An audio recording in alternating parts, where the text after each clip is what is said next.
자, 안녕하세요. 메가랜드에서 부동산 공법 강의하고 있는 김이사입니다. 반갑습니다.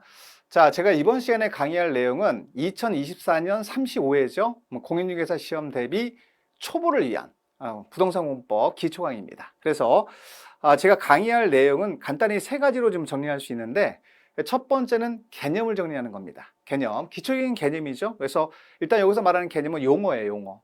공법이 외국말 같아요. 처음 들을 때. 그러니까 무슨 말인지 잘 못 알아듣습니다. 그래서 ABC, 영어를 공부할 때는 ABC부터 공부하듯이 기본적으로 용어부터 정리하는 그런 시간이라고 보시면 되겠고요. 기초적인 이제 개념 잡는 겁니다. 개념 잡는 것이고. 자, 공법이 두 번째 목적은 뭐냐면, 이 강의의 목적은 공법이 어렵다는 고정관념을 극복하자라고 잡아봤습니다. 그래서 대부분의 수험생들한테 물어보면 공법이 쉽다고 얘기하시는 분은 거의 없어요. 대부분 다 어렵다고 합니다. 왜 어렵냐면, 일단 용어가 머릿속에 안 들어오고 내용이 너무 많습니다. 그 다음에 숫자가 너무 많아요. 그래서 질려버립니다. 공부 처음 하다 보면 이게 뭐야 뭐 이런 식으로 가거든요. 그래서 그걸 막기 위해서 가장 기본적인 내용부터 흥미롭게 공부를 해보자. 따라서 공법이 어렵다는 고정관념을 깨부시자, 이런 얘기입니다. 극복하자, 그렇게 말씀드릴 수 있고, 세 번째는 제 이제 강의의 목표거든요. 제 강의의 목표가 뭐냐면, 즐겁게 공부하고 웃으면서 합격하자. 멋있죠, 그죠? 멋있죠? 이게 제일 중요해. 자, 그래서 이렇게 공부할 목적으로 처음 입문하신 분들을 위한 강의라고 생각하시면 되겠고, 작년에 만약에 공부를 하셨다 이런 분들은 뭐 기본적으로 그냥 쭉 한번 들어보신 형태로 하셔도 될 것 같고요. 자, 처음 하시는 분은 반드시 이 강의를 좀 들어주셨으면 좋겠습니다. 그래야만 그 다음 단계로 이어질 수 있거든요. 그래서 기본이 없고 기초가 없는데 뭐 심화라든가 그 내용으로 들어가면 혼동이 많이 되기 때문에 그걸 잡아주는 강의다, 이렇게 생각하시면 될 것 같고, 제 강의가 자 이렇게 명품 공법이라고 해서 여기서 이제 메가랜드에서 쓰는 닉네임이에요. 공법의 정점 명품 공법 김희상 교수가 되겠습니다. 자, 앞으로 뭐 1년 동안 제 강의를 잘 따라오시면 좋은 결과로 합격하실 수 있을 겁니다. 자, 이렇게 말씀드릴 수 있고, 자, 그 다음에 첫 번째 말씀드리는 게 뭐냐면, 자, 부동산 공법이라고 하는 과목이 과연 뭐냐? 개념 잡기죠. 여러분, 부동산 공법은 일단 2차 과목입니다. 과목 중에서 공인중개사 시험이 1차가 있고 2차가 있는데, 2차 과목 중에서 가장 내용이 많아요. 그래서 일단 1차의 대표적인 과목이 뭐가 있냐면, 자, 사법의 대표적인 민법이 있습니다. 그래서 공법은 사법의 반대 개념이라고 보시면 돼. 자, 개인 간의 법률 관계를 규정한 법이 사법이거든요. 그 이제 대표적으로 사법 중에 하나가 민법인 거예요. 개인 간의 법률 관계. 자, 예를 들어서 갑돌이가 있고 을순이가 있다. 갑돌이하고 을순이가 이제 어떻게 되냐면, 상관관계가, 자, 서로 어떤 관계가 있어요? 수평 관계가 있는 거죠. 갑돌이, 을순이 이렇게 되는 거지. 갑돌이하고 을순이가 있는데, 둘이 수평 관계에 있다고 보고 벌 만든 게 사법이에요, 전체가. 평등 관계로 보고 법을 만들었다는 뜻입니다. 그래서 이렇게 개인 간의 법률 관계가 수평적으로 이루어지면 사법. 반대로 공법은 뭐예요? 사법이 반대니까 수평이 아니겠지. 수직이겠지, 수직. 그래서 이렇게 위로 올리고 아래로 내릴게요. 이게 지금 잘 보일지 모르겠지만 이렇게 보세요. 눈을 좀 크게 뜨고 보시면 될 것 같아요. 자, 내린다, 이렇게 내리면 수직관계예요, 수직관계. 그래서 공법의 가장 기본적인 출발점이 수평관계가 아니다. X. 이게 아니다 라는 걸 기억을 하셔야 돼요. 그래서 수직관계로 모든 게 이루어지기 때문에 굉장히 딱딱합니다, 법이. 이렇게 해, 저렇게 해, 이렇게 하는 거거든요. 이거 하지 마, 요것만 지어, 뭐 이렇게 하는 거예요. 그래서 이 수직관계가 되려면 개인 간의 법률관계에서는 수직관계가 있을 수 없습니다. 뭐 옛날에 뭐 우리가 노비제도가 있는 것도 아니고, 따라서 현대 사회에서는 국가하고 지자체예요. 자, 그래서 국가 지자체가 행정청이거든요. 그래서 자, 행정청하고 국가하고 지자체하고, 잘 보이시나 모르겠네 이거. 행정청과 일반 국민과의 법률 관계를 규정한 법이 바로 공법이라고 보시면 돼. 자, 다시요. 자, 공법이 뭐냐면, 자, 행정청, 국가랑 지자체를 말합니다. 국가하고 지자체를 말하죠. 지자체하고 일반 국민과의 관계를 규정하고 있는, 규율하고 있는 법이죠. 규제법이죠. 그래서 규제를 하려면 어떻게 돼야 돼요? 수직관계가 돼야지만 규제를 할 수 있죠. 수평관계에서는 규제를 할 수가 없죠. 따라서 상하 관계에서 법이 만들어집니다. 상하 관계예요. 수직관계라 그러죠, 이거를. 그래서 누가 상이냐면 행정청이 상이 되는 거예요. 우리가 상이 되는 게 아니라. 우리는 하가 되는 거예요. 그래서 규제를 받는 대상이 됩니다. 그래서 자, 행정청이 지금 부동산 공법이거든요. 공법이 아니라 부동산 공법입니다. 그럼 부동산이 뭐냐? 부동산은 두 가지를 말합니다. 토지와 건축물. 그건 다 아실 거예요. 자, 그럼 토지하고 건축물을 뭐 하는 거죠?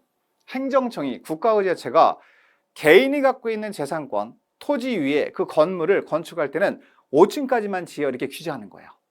또 건물을 지을 때는 규모를 연면적기를 2000제곱미터까지만 지어라 이렇게 규제하는 겁니다. 이거를 따라야 돼요, 일반 국민은. 왜? 행정청이 무조건 하라고 하는 게 아니라 법적 근거를 갖고 하기 때문에 법적 근거에 따라서 어떤 명령을 내리고 어떠한 규제를 하고 어떠한 행위를 가합니다. 그러면 거기에 일반 국민이 따르지 않으면 법을 위반한 게 되기 때문에 처벌 대상이 되는 것이죠. 따라서 행정청이 무조건 규제하는 게 아니라 법률의 근거에 따라서 규제를 하는 거예요. 그 규제하는 법을 우리가 공법이라고 하는 거예요. 규제하는 법, 근거가 되는 법이 되겠죠. 그래서 부동산 공법을 간단히 말씀드리면 부동산 공법은 토지와 건물에 대한 규제법. 다시 토지와 건축물에 대한 규제법. 이게 제일 중요하죠. 규제법. 규제하는 법입니다. 자, 규제를 누가 하느냐? 행정청이 하는 거죠. 국가랑 지자체, 입법부에서 법을 만들어줍니다. 자, 법을 만들어줘요. 근거가 되는 규제할 수 있는 법을 만들어줍니다. 그게 부동산 공법 중에서 자, 공법이 한 150개 넘거든요. 공법, 자, 우리나라 대한민국 전체에서. 그 중에서 우리가 공법을 다 공부하려면 너무 많잖아요. 150개면. 그 중에서 앞에 공법에 부동산이라는 용어가 써 있다는 것은 공법 중에서 부동산 관련된 공법만 시험 범위로 놓겠다 이런 뜻입니다. 그래서 여기서 말하는 부동산은 두 가지였죠. 아까 하나는 토지, 하나는 건축물입니다. 그래서 6개 법률을 시험 범위로 잡은 거예요. 우리가 시험 봐야 될 법률입니다. 여기 왼쪽에 있는 이 법률이 자, 부동산 공법이라고 합니다. 합쳐서. 그래서 법률이 6개. 우리 시험 범위예요. 부동산 공법은 하나가 아닙니다. 개별법입니다. 그래서 첫 번째는 국토의 계획 및 이용에 관한 법률. 자, 국계법이라고 할게요. 줄여서. 자, 요 법률이 6개 법률 중에서 제일 중요합니다. 자, 이 법률은요, 여러분들 12문제가 나와요. 자, 공법이 40문제 나오는데 12문제가 출제가 됩니다. 12문제. 맨 끝에 있죠? 자, 그러면 이게 지금 30%가 되는 거지. 30% 정도 출제 비율이 됩니다. 제일 많이 나와요. 그래서 여러분들이 이제 공부하실 때, 아, 얘가 제일 중요하네? 라는 정도만 보시면 돼. 국계법. 자, 요거는 국토에 대해서 행정청이 계획을 먼저 수립하죠. 계획을 먼저 수립을 해줘요. 계획을 수립해서 갑들이 갖고 있는 토지는 개발할 수 있다라고 정해줘. 그러면 개발할 수 있는 토지가 되는 거예요. 용도의 토지가. 근데 1순위의 토지는 개발 못한다. 보존해야 된다. 이렇게 정해주는 겁니다. 그러면 자, 1순위는 뭐 해야 돼요? 개발을 못하고 본인이 갖고 있는 땅을 보존해야 됩니다. 따라서 이런 계획에 따라서 토지를 일반 국민은 뭐 해야 되죠? 이용해야 되죠. 그죠? 그래서 이 파트는 계획 파트랑 이용 파트 두 가지로 구성되어 있다고 보셔야 됩니다. 그래서 계획 파트에서 어떤 계획이 있다, 뭐 광역도시 계획이 있고 도시공기본 계획이 있고 관리 계획이 있다, 이걸 배우는 거예요. 행정청이 수립해주는 계획의 종류를 쭉 배웁니다. 자, 그리고 계획에 따라서 우리 일반 국민들이 어떤 규제를 받는지를 배우는 법이라고 보시면 돼. 이게 국계법이야. 이게 제일 중요해요. 이렇게 저는 설명드리고, 두 번째는 이 전국토에 대해서 규제하고 있는 법이 국계법이거든요. 전국토 중에서 A라는 지역에 신도시를 개발해야 되겠다 라고 딱 찍어서 도시개발구역 딱 지정해버립니다. 그러면 이 도시개발구역에서는 신도시 개발되는 지역이 있죠. 그럼 신도시 개발 사업하려면 법적 근거가 있어야 되겠죠. 이게 도시개발법. 이죠. 요거는 신자를 붙이면 돼. 신자 앞에다. 신도시를 개발하는 데 적용되는 법이다. 절차법. 어떤 절차에 따라서 신도시를 개발해야 된다 라고 규정한 법이라고 보시면 돼. 요거는요, 여러분들, 국계법이랑 상관관계가 있는 거죠. 자, 보면 이게 이제 국계법이 일반 전국토를 규제하는 토지에 관한 일반법이거든요. 그 중에서 도시개발구역이라고는 한정된 지역에서만 적용되는 법이 도시개발법이에요. 요거는 6문제 나와요. 절차법이에요. 이거는 절차를 좀 보셔야 돼. 절차. 그래서 제가 이 절차라든가 이거 다 절차가 중요하거든요. 어떤 절차로 진행이 된다는 걸 아셔야 되거든요. 그래서 이런 절차들을 기억을 좀 하시려면 어떻게 될까요, 여러분들? 그렇죠. 체계를 잡아야죠. 제가 이제 맨날 강조하는 게 뭐냐면 저 체계 잡자. 1년 내내 외쳐요. 또 체계도 갖고 1년 내내 합니다. 1년 내내 하는데 못 알아듣는다. 그 문제가 있는 거예요. 그래서 자, 요런 것들은 다 체계도가 상당히 중요한 겁니다. 체계도를 먼저 잡고 큰 틀을 잡아 놓은 다음에 그 안에다 살을 붙이는 형태로 갈 거거든요. 자, 그래서 그런 형태로 가게 되면 아무리 문제 내용이 많다 하더라도 체계가 잡힌 상태에서는 그걸 다 잡을 수 있어요. 그래서 요거는 몇 문제 나옵니까? 그럼 6문제 나와요. 6문제 이렇게 정리하시면 돼. 자, 국계법이 몇 문제 나왔죠? 12문제. 그러면 얘네가 거의 18문제거든요. 그럼 한 반 정도 나오는 겁니다. 40문제 중에서 거의. 그래서 처음에 공부하신 분들은 얘 2개 법률, 먼저 국계법을 먼저 공부를 하셔야 되고, 먼저 집중적으로 공부를 하셔야 돼. 자, 국계법이 되면 도시개발법 하시는 거예요. 공부하는 순서예요. 자, 그리고 도시개발법이 됐다 그러면 도정법 하는 거예요. 왜 연결되어 있거든요. 자, 그러면 도정법이 뭐냐? 도시 및 주거환경 정비법을 도정법이라 그러는데, 이 도정법 같은 경우는 정비법이에요. 쉽게 말하면. 정비가 뭐냐?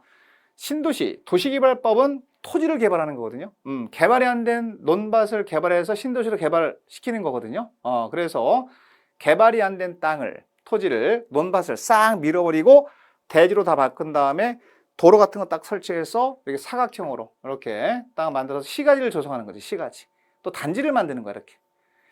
자, 그러니까 토지를, 개발이 안 된 토지를 새롭게 개발하겠다고 자, 규정하고 있는 법. 자, 그런 과정에서 적용하는 법이 도시개발법이고, 이건 토지개발이에요, 중심이. 근데, 자, 여기 신도시 개발했어요. 40년 지났습니다, 40년. 그럼 이 위에 건축물 건축했던 건축물이 어떻게 될까? 노블량 되겠지. 그럼 노블량 되면 어떻게 돼요? 자, 무너질 우려가 있다는 얘기거든요. 무너질 우려가 있으면 어떻게 될까? 아, 이걸 방치하면 사람들 다치니까 철거해야 되겠지. 노블량 건물이야.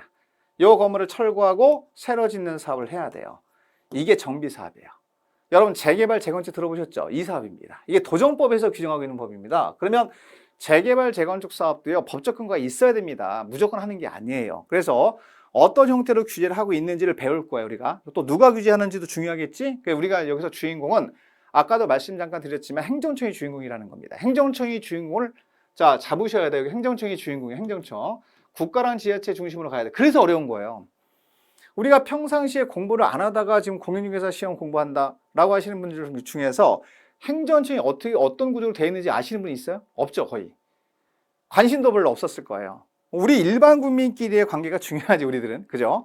자, 그건 이제 민법에서 해결이 되는 것이고, 국가하고 지자체, 국가랑 지자체와 일반 국민과의 관계에서 어떤 규제를 하느냐를 새롭게 배우는 겁니다. 그래서 용어 자체가 많이 들어본 용어는 거의 없을 거예요. 그래서 어려운 거예요. 그래서 지금 제가 강의하는 게 그 용어를 어떻게 하면 쉽게 접근할 수 있느냐에 대한 설명을 드리는 겁니다. 자, 요 도정법도 개략적으로는 아시겠죠? 그래서 재개발, 재건축, 자, 이건 들어보셨을 거야. 요걸 절차를 규정하는 법입니다. 어떠한 절차에 따라서 재개발 사업을 하고 또 어떤 절차에 따라서 재건축을 하는지를 정하는 법. 이게 도정법입니다. 줄여서 도시 및 주거환경 정비법인데 도정법으로 말씀을 드릴 거예요. 이것도 문항수가요. 여기서 말씀드릴게요. 6문제 나와요. 국계법에 반씩 나오는 겁니다. 이렇게 간단히 어떤 법이 있고 몇 문제 정도 나온다. 개략적으로만 보셔도 돼, 지금. 개략적으로. 막 외우고 그러지 말고 그냥 편하게 그렇구나 하고 넘어가도 됩니다. 지금은. 자, 그 다음에 그럼 얘네들은 전부 다 토지를 규제하는 법이죠. 그죠? 자, 지금 보세요. 아까 규제법이라 그랬어요. 공법이. 토지를 규제하는 법. 여기 있네, 지금. 요 3개. 자, 그러면 건축물을 규제하는 법도 있어야 되겠지. 요 2개. 건축법, 주택법. 그렇죠. 토지에 대한 규제법이 원래 4개 있거든요. 농지법까지. 맨 밑에. 농지도 토지죠, 토지. 그래서 국계법, 도시개발법, 도정법, 농지법까지는 토지에 대한 규제법이에요. 부동산법이 어떻게 되어 있냐면 토지를 규제하는 법 4개 있고 건축물을 규제하는 법 2개가 있는 겁니다. 2개가. 그게 총 몇 개예요? 6개. 거기서 40문제가 나오는 겁니다. 자, 건축법은 우리가 상가를 짓건 공장을 짓건 일반적인 건축물에 다 적용되는 규제법이에요. 그 정도만 하시면 돼. 그러니까 여기는 특징이 뭐냐면 숫자가 많이 나와. 왜냐면 규모를 규제해야 되니까. 여기 3층짜리 건물 짓지 마라 이렇게 해야 되니까. 숫자를 통해서 규제를 많이 하고 각종 권리관계에 대해서 공법상 어떤 규제를 하느냐를 배우는 거거든요. 허가를 누구한테 가서 받느냐, 또 사전결정 시점은 뭐냐, 뭐 이런 걸 배워요. 옹벽이 뭐냐, 뭐 이런 거 배워요. 도로가 뭐냐, 이런 거 배워요. 네, 그런 것들은 차근차근 따라오시면 돼요. 지금은 그렇네 정도만 감만 잡아놓으시면 돼. 그러니까 요거는 내용이 상당히 방대하죠. 모든 건물에 다 적용되는 법이니까. 그래서 상가를 짓건 주택을 짓건 공장을 짓건 업무시설을 짓건 숙박을 짓건 다 적용되는 법이에요. 그러니까 내용이 엄청 많습니다. 그래서 건축물에 관한 일반법이 건축법이다 이렇게 보시면 돼. 7문제 나옵니다. 7문제. 자, 문항수 7문제 확인하시고 우린 중요한 게 뭘까요? 몇 문제 나오느냐가 중요한 거 아니겠습니까? 왜냐면 시험을 봐야 되니까. 됐고. 자, 그러면 건축물 중에서 주택만 적용되는 법이 주택법이에요. 개별법이죠. 모든 건물에 다 적용된다. 건축법. 건축물 중에서 따로 별도로 규제하는 거죠. 주택에 대해서만 적용되는 거죠. 그러니까 주택을 30개 이상 건설할 때, 단독을 30호, 공동 30세대 이상 건설할 때, 대지를 1만 제곱미터 이상 조성을 하면 미리 주택법상 사업계획 승인을 받아야 돼요. 건축법 적용이 아닙니다. 예를 들어서 내가 주택을 하나만 짓는다. 그러면 건축법 적용 받는 거예요. 건축허가 받아야 돼. 근데 주택을 건축하는데 30개 이상 건설하는데 30호 이상 한꺼번에. 그러면 이때는 건축법 적용되는 것이 아니라 주택법 적용을 받아서 사업계획 승인을 받아야 합니다. 라고 대답하시면 돼. 따라서 자 생각해 볼까요? 간단하게. 그럼 주택법은 어때요? 건축법에 비해서 양이 많을까 적을까? 적지. 모든 건물에 다 적용되는 게 건축법이고 그 건축물 중에서 주택만 따로 30개 이상 건설할 때 대지를 1만 제곱미터 이상 조성할 때만 따로 적용되는 법이 주택법이라고 보시면 돼. 예를 들어서 투기, 과열, 지구 매스컴에서 많이 들어보셨죠? 여러분이 살고 있는 동네가 투기, 과열, 지구로 지정될 수도 있잖아요. 그게 주택법에서 배우는 겁니다. 그래서 주택에 대해서 규제하는 거예요. 주택이 투기 대상이 되는 걸 막기 위해서 규제하는 법이다 이렇게 보시면 돼. 여기도 문항수가 7문제 나오거든요. 그러면 공부를 둘 다 하면 좋겠지만 전략을 잡아야 돼요. 건축법이 훨씬 많아요. 주택법에 비해서. 내용이. 그러면 공부를 뭐부터 해야 될까 여러분들? 주택법 먼저 하는 게 맞지. 공략을 먼저 하는 게 맞지. 건축법은 끊임이 없어요. 내용이 여러분 엄청 많습니다. 그래서 건축법 처음 공부할 때는 좀 좋지만 공부를 하다 보면 계속 이상한 문제가 계속 나오거든요. 이상한 내용이. 그러니까 끊어야 돼요. 목표 점수를 높이면 안 됩니다. 한 4개 정도. 4개 정도. 7문제 중에서. 근데 주택법은 내용이 끝이 보여요. 공부하다 보면. 양파처럼 막 까는데 끝이 보인다는 거야. 건축법은 끝이 안 보여. 그럼 뭘 해야 될까? 주택법을 해야지. 주택법은 5문제 이상 나와야 돼. 그래서 저는 개인적으로 건축법이나 주택법 중에 선택하세요라고 한다면 주택법을 선택할 겁니다. 여러분도 그렇게 하셔야 되고요. 그 다음에 농지법은 2문제 나와요. 농지만 적용되는 거지, 농지에 대해서. 이거는 2문제 나오기 때문에 내년에 올해 11월, 12월이 있고 1, 2, 3, 4, 5, 6월까지 공부 안 해도 됩니다. 간단히만 농지가 뭐구나 계략적으로 듣고 7, 8월 정도부터 하셔도 돼요. 어차피 2문제밖에 안 나오기 때문에 농지에 대해서 규제하는 법인데 농지의 소유를 아무나 못 하거든요. 농사 짓는 사람만 소유할 수 있다. 경자유전 이런 거 배워요. 그 다음에 이농하는 사람 농사 짓다 도시로 떠났는데 8년 이상 그런 사람은 1만 제곱미터까지만 소유할 수 있다는 거 배우는 거거든요. 그런 거 공부하는 내용입니다. 그래서 농지에 대해서 소유, 이용, 대리용자재 지정 이런 거죠. 그 다음에 보전, 그렇지, 전용 금지 이런 것들 배울 겁니다. 3파트 정도. 그 중에서 2문제 나오는데 여기는 소유 파트가 중요해요. 소유 파트가 중요하니까 소유 파트 하나만 맞추겠다라는 목표 잡으시면 돼. 2문제 나오거든요. 크게 신경 쓰지 마세요. 여기는. 그게 총 몇 가지 법률이죠? 6가지 법률이다. 이 법률을 뭐라 그러죠? 부동산 공법이라고 합니다. 공법. 자, 이제 이번 시간에는 부동산 공법 개념 잡으셨죠? 이렇게 해서 정리하시는데 이 중에서 3가지 법률을 잘 보셔야 돼. 국계법, 도시개발법, 주택법. 다시요. 국계법 공략하셔야 됩니다. 합격하시려면. 그 다음에 도시개발법. 그 다음에 주택법. 나머지는 반타작만 하시면 돼요. 나머지는. 그래서 이걸 이제 6개 법률을 더 전략적으로 접근하는 방법을 이번 시간에 말씀을 드렸습니다. 이번 시간에 여기까지 할게요.